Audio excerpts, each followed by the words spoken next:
Aujourd'hui, partout dans les journaux, le régime de Faure est présenté comme l'une des dernières dictatures en Afrique, les plus sanglantes. Et même les journaux qui essayaient avant de les défendre, j'ai vu les derniers articles de Jeune Afrique qui essayaient de faire plus ou moins l'équilibrisme. Avant, Jeune Afrique était à fond pour défendre le régime. Preuve en est qu'aujourd'hui, le régime est en difficulté. Je le disais tantôt, les Bawara signent des tribunes dans le Point, ils signent des tribunes dans certains journaux, mais à partir du moment où tout ce qu'ils sont en train de servir, c'est du mensonge, ça ne peut pas prospérer. Ils ne peuvent plus prospérer comme en 2017, parce que là, la situation est tellement grave pour eux. Et nous, ce que nous faisons, ce que tous ceux qui essaient d'alerter les médias font, ils le font avec des éléments factuels. Et il est impossible à des journalistes qui voient des femmes bastonnées, qui voient des gens qui ont été frappés jusqu'au sang, jusque dans le coma, ne pas écrire des articles. Et nous n'avons que notre crédibilité. On n'a pas d'argent. Le régime utilise de l'argent, beaucoup d'argent pour faire du lobbying.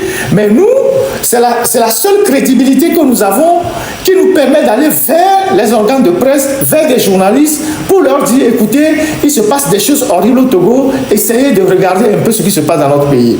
Et donc, sur le plan médiatique, on n'a jamais eu autant de vents favorables qu'aujourd'hui.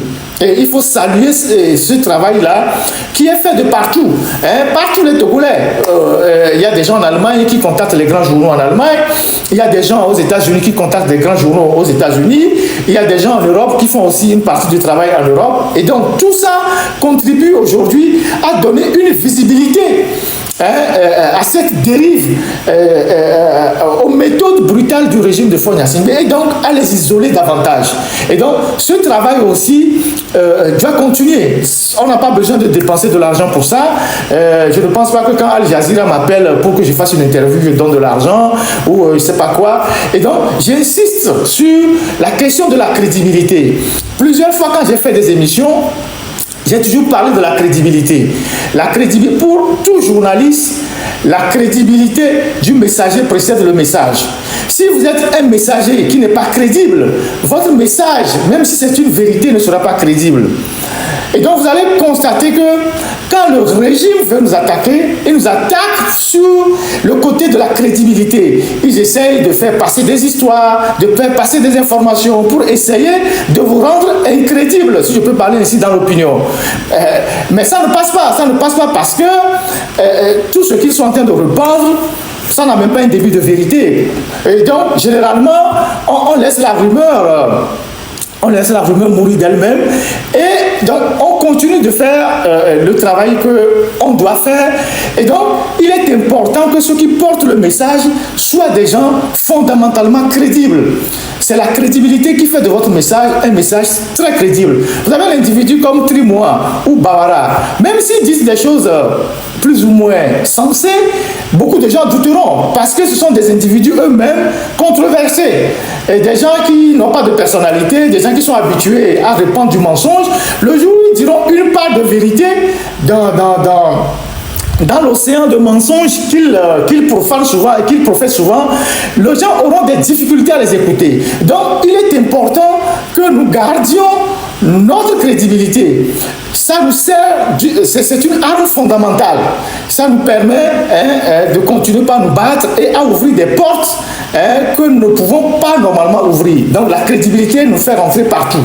Et donc c'est important que ce côté-là soit véritablement préservé pour que les choses se passent normalement et que nous utilisions le peu de moyens qu'on a pour pouvoir ouvrir les portes que le régime lui ouvre avec de l'argent. Donc voilà ce que j'ai voulu partager avec vous sur les questions, les informations générales, tout ce qui est en train d'être fait et continue d'être fait. Et tout ça, c'est parallèlement à ce que toutes les organisations, les activistes font sur le terrain. On n'a pas besoin d'aller nous associer avec eux ou demander leur autorisation avant de faire ça. Tout ce qu'on peut faire pour contribuer à la lutte, il faut le faire. Et on sait que le régime aussi est en train de tourner autour de nous. Nous savons que nous sommes leur cible potentielle.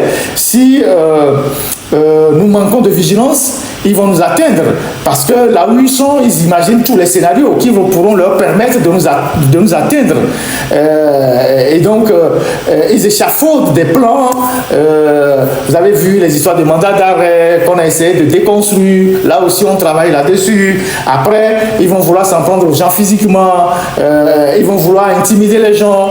J'ai écouté Bawara, qui est un menteur potentiel, qui disait dans une interview, je pense que c'est dans Le Point, que oui, qu'ils iront chercher les gens là où ils sont. En réalité, c'est eux que le peuple doit chercher, parce que c'est eux qui sont en train de dilapider les biens du peuple. Aujourd'hui, les Togolais qui haussent le ton, les Togolais qui haussent la voix, c'est des gens qui sont dans la légitime défense, parce que le régime s'est permis de modifier la constitution, de leur priver de leurs droits. C'est pour cette raison que ces Togolais-là s'organisent, se soulèvent contre ce régime-là. Donc, ce ne sont pas ces Togolais-là qu'on doit traquer, c'est les bandits qui se font passer pour des hommes politiques qu'on doit traquer dans notre pays. C'est normal. Bawara, lui, il a besoin d'argent pour entretenir toute sa myriade de maîtresses qu'il a un peu partout, au Cameroun, à Bruxelles, à Paris, à Genève, puisqu'il en a un peu partout, puisque ce sont des gens qui ont eu des difficultés dans leur jeunesse. Maintenant, ils doivent rattraper ce qu'ils n'ont pas fait dans leur jeunesse, et c'est avec l'argent qu'ils font leur vie. Et donc, ils sont bien obligés de défendre les incongruités pour pouvoir bénéficier les bonnes grâces du régime qui les a fabriqués et dont ils tirent le plus grand bénéfice. Donc, il peut continuer par raconter ces conneries en croyant que le monde se limite à Fogne Assingbe et à sa gouvernance. Quand il dit on ira les chercher là où ils sont, je ne sais pas si c'est eux qui contrôlent le monde et qui pourront aller chercher qui que ce soit, ou je ne sais à quel endroit que ce soit. Donc, ce sont des méthodes de voyous qu'ils utilisent pour faire... pour essayer d'intimider les gens. Donc, voilà ce que j'ai voulu partager avec vous. Maintenant qu'on a fini de faire cette introduction, je voudrais rappeler à la fin de cette introduction que le dimanche dernier, on a parlé du dossier ADD. J'ai eu pas mal de réactions. Les gens m'ont appelé de partout. Il faut donner une suite judiciaire, il faut faire ci, il faut faire ça. C'est vrai, mais c'est pas un travail qui doit seulement se reposer sur les épaules frêles de Ferdinand Etesseul.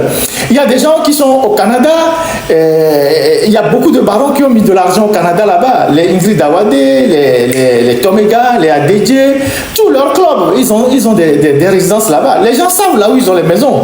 Mais le problème du Togolais, c'est notre hypocrisie. Le Togolais ne veut pas dénoncer les malfaiteurs parce qu'il en tire un profit. Il y a des gens qui vont faire la fête avec les enfants des barons. Ils connaissent leur maison. Ils connaissent là où ils habitent. Ils connaissent les adresses de leur maison. Ils font la fête avec les enfants de ces gens-là. Je parle de ceux qui sont à l'extérieur. Ils connaissent les maisons de ces gens-là. Ils savent les appartements qu'ils ont achetés. Ils connaissent les adresses. Ils ne veulent pas les donner. Ils ne veulent pas les donner parce qu'ils ont des intérêts à protéger. Donc, même en Europe ici, il y a plein de gens qui savent là où les barons ont acheté des appartements. Et ces gens-là vont vous dire qu'ils sont pour la lutte, ils veulent que le Togo change. Mais ils ne sont pas prêts à dénoncer les malfaiteurs. Ils ne sont pas prêts à dénoncer ceux qui volent des milliards et qui vont l'investir dans les appartements en Occident. Parce que de temps en temps, les enfants des barons les appellent pour faire du barbecue et puis après on leur donne $1000, je ne sais pas quoi, $500, et ils ne sont pas prêts de les dénoncer. Donc, moi je ne peux pas faire tout. Le peu que je peux faire en tant que journaliste d'investigation, je vais le faire. Et donc, je vais vous dire ceci. En France, le cadastre est en accès libre, parce qu'il y a entendu beaucoup de gens qui racontent des conneries. En France, le cadastre est en accès libre. Peut-être que les gens qui viennent acheter en France, ils ne savent pas ça. Depuis 4 ou 5 ans, sous la pression des associations, sur les questions des biens mal acquis et tout ça, le cadastre est en accès libre en France. Dès que tu as l'adresse de quelqu'un, que tu soupçonnes avoir acheté un appartement quelque part, une résidence, tu envoies ça à une adresse, je pense que tu payes les frais de quoi, 10 €, quelque chose comme ça, on t'envoie tous les éléments de l'appartement. Il suffit de donner les bonnes références. En France, le cadastre est en accès libre. c'est un accès libre. Dès que tu as les bonnes références, date de naissance, adresse et tout ça de la personne que tu soupçonnes qui détient un appartement ou une résidence, il suffit de mettre ça dans le cadastre, ils vont vous sortir ils vont vous donner toutes les références. Le Canada, je ne sais pas, il y a quelqu'un qui dit que c'est possible. Les États-Unis, je n'en sais rien. Mais en France, le cadastre est un accès libre.